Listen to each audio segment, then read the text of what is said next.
Hello friends, Mahanadi என்ற எபிசோடில் என்ன நடக்கலாம் அப்படிங்கிறத பற்றி பார்க்கலாம். இன்றைக்கான எபிசோட் இன்ட்ரெஸ்டிங்கான எபிசோட் அப்படின்னே சொல்லலாம். விஜய் ஃபோன் பேசிக்கிட்டு இருக்காரு, காவேரி என்ன ஏதுன்னு சொல்லி அப்படியே கவனிச்சிக்கிட்டு இருக்காங்க. இப்போ விஜய் வந்து ஃபோன் பேசிட்டு பரவாயில்ல அப்படி இப்படிங்கிற மாதிரி சொல்லிட்டு ஒரு மாதிரி சோகமாக ஃபோனை வைக்கிறாரு. உடனே வந்து காவேரி அது தொடர்ந்து அது என்ன ஃபோனில் அப்படி இப்படின்னு சொல்லி கேட்டுக்கிட்டே இருக்காங்க. இப்போ விஜய் வந்து அப்படி இப்படி கொஞ்சம் அதை மழுப்பி பேசி பார்க்குறாரு. இருந்தாலும் அது என்னான்னு கேட்கும்போது, இது மாதிரி நான் வேலை கேட்டிருந்தேன்ல, அந்த இடத்துல ஓவர் குவாலிஃபிகேஷன் அப்படிங்கிற மாதிரி சொல்லிட்டு வேலை இல்லைன்னு சொல்லிட்டாங்க அப்படிங்கிற மாதிரி சொல்கிறாங்க. அதை கேட்டு காவேரி ரொம்பவுமே ஃபீல் பண்ணுறாங்க.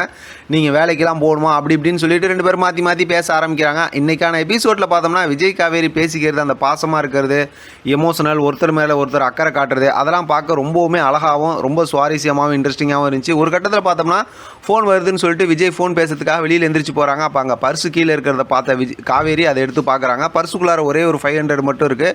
அந்த 500 ரூபாய் தாளை மட்டும் பார்த்த காவேரி ரொம்பவுமே கவலைப்படுறாங்க. எப்படி இருந்த மனுஷன் இப்படி நமக்காக எல்லாமே இது பண்ணிவிட்டு ஒரு 500 ரூபா மட்டும் வச்சிருக்காருன்னு சொல்லிட்டு அவங்க பர்ஸ்லேருந்து கொஞ்சம் காசெல்லாம் பேக்லேருந்து காசெல்லாம் எடுத்து அதுக்குள்ளார வைக்கிறாங்க. ஆனால் விஜய் அதை பார்த்துடுறாரு.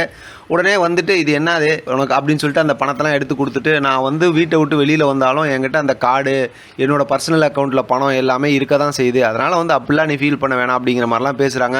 இப்படியெல்லாம் எமோஷனாக பேசிக்கிட்டு இருக்கும்போது தான் காவேரி சொல்கிறாங்க, இதுக்கெல்லாம் நான் ஒருத்தா எல்லாத்தையும் விட்டுட்டு நீங்கள் வந்திருக்கீங்களே அப்படின்னு சொல்லும்போது, இனிமேல் இந்த மாதிரி நீ கேட்கவே கூடாது அப்படின்னு சொல்லிட்டு ரெண்டு பேரும் சூப்பராக பேசுகிறாங்கன்னு வச்சுக்கலாம். நல்லா பேசி முடிச்சிடறாங்க. அடுத்து பார்த்தோம்னா வழக்கம் போல் நம்ம பார்த்ததுமே சந்தோஷப்படுற ஒரு கேரக்டர் இருக்காங்கல்ல, யமுனா, அந்த கேரக்டரை காட்டுறாங்க. ரொம்ப ஆக்ரோஷமாக அவங்க அக்கா கிட்ட மறுபடியும் ஆற்று பேசிக்கிட்டு இருக்கிறாங்க. பார்த்தா திடீர்னு நிவின் வராரு, அவங்க அம்மாவை கூட்டிகிட்டு வராரு. வந்ததுமே அவங்க அம்மாவை சொல்லவா வேணும், வந்ததுமே அப்படியே டெரர் பீஸாக பேசுகிறாங்க. யமுனாவுக்கு சரியான போட்டி தான் அப்படின்னு சொல்லணும். ஆனால் வந்து நீங்கள் வரீங்கன்னு ஏன் சொல்லலனுங்கும் போது வாய்க்கு வாய் பதில் பேசிக்கிட்டு ரெண்டு பேர் இருக்காங்க. இப்படி சேர்ந்து வாழ்றீங்க, இருந்தாலும் உனக்கு கல்யாணம் பண்ணி வச்சு விட்டாங்க அப்படி இப்படின்னு சொல்லிட்டு அவங்க அம்மா வந்து நிவின்கிட்ட பேசிகிட்டு இருக்காரு. யமுனா அங்கேருந்து எஸ்கேப்னு சொல்லி ஓடி போயிடுறாங்க. அடுத்து இன்றைக்கான எபிசோடில் மறுபடியும் இன்னொரு இரிட்டேஷன், அப்படியே பார்த்ததுமே சந்தோஷப்படுற கேரக்டராக இப்போ மாறி இருக்க நம்ம கங்காவை காட்டுறாங்க.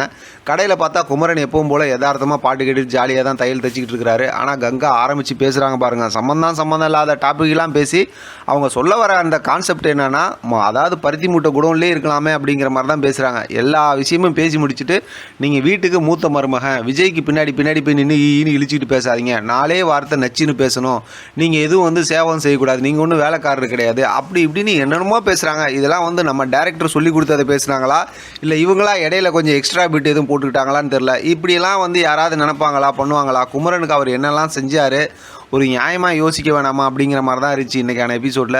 ஆனால் நம்ம குமரன் வந்து எப்பவும் போல் க்யூட்டு தான், அழகாக பேசிட்டு அப்பா ஆளை விடுப்பா, நான் போய் ஜூஸ் குடிச்சிட்டு வரேன்னு சொல்லி எந்திரிச்சு வெளியில் போயிடுறாரு. கங்கா வந்து நீங்கள் திருந்தவே மாட்டீங்க அப்படிங்கிற மாதிரி சொல்லிட்டு இருக்காங்க. ஒரு மாதிரி இன்ட்ரெஸ்டிங்காக இன்றைக்கான எபிசோட் முடிச்சிருக்காங்க. பார்க்கலாம் அடுத்து என்ன நடக்குது, எப்படி ஸ்டோரியை கொண்டு போகிறாங்க அப்படின்னு. இதை பற்றி உங்களோட கருத்து கமெண்ட் பாக்ஸ் தெரியப்படுத்துங்க. தொடர்ந்து ஆதரவு கொடுங்க. தேங்க்யூ ஃப்ரெண்ட், தேங்க்ஸ் ஃபார் வாட்சிங்.